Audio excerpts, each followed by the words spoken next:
Mga sospek sa pagpamomba sa Our Lady of Mount Carmel Cathedral sa Hulo, Sulu nakuhaan sa CCTV human sa pagbusikad.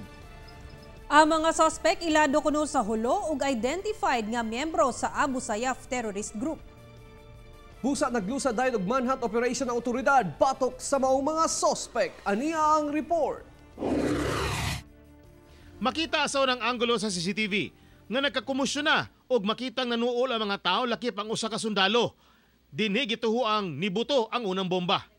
Taud-taud makita ang tulo ka tawo di nang usa nga naka-green og jacket nga daw naay gitunol sa kaubang nakakalo og dunay dalang pulang nga bag. Apan bantayi ang kauban nilang nakaitom og t-shirt nga daw dunay gipislit og pagkahuman.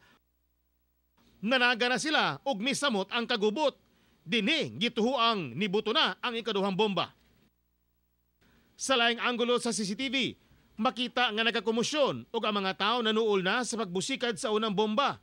Makita usab nga miduol ang usa ka sundalo.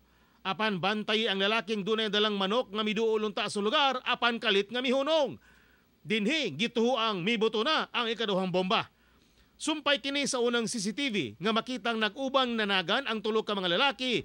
Di na naka-green nga jacket dunay gipasa nga butang siyang kaubang nakakalo ug naay dalang pula nga bag. Dayon, midagan palayo sa lugar. Gila sa Western Mindanao Command ang lalaki naka-green nga jacket nga mao si alias Kama, kinsa miyembro kuno sa Ajang-Ajang Group nga kaalyado sa Abu Sayyaf Terrorist Group. Nanawagan ang otoridad sa katawhan nga itudlo ang nahimutangan sa tulo ka tawo, labi na si alias Kama, tungod tagahulo lang kuno ang mga suspitsado. Padayon ang hiniusang pwersa sa PNP ug AFP sa pagpangita sa mga responsable sa pagpamomba.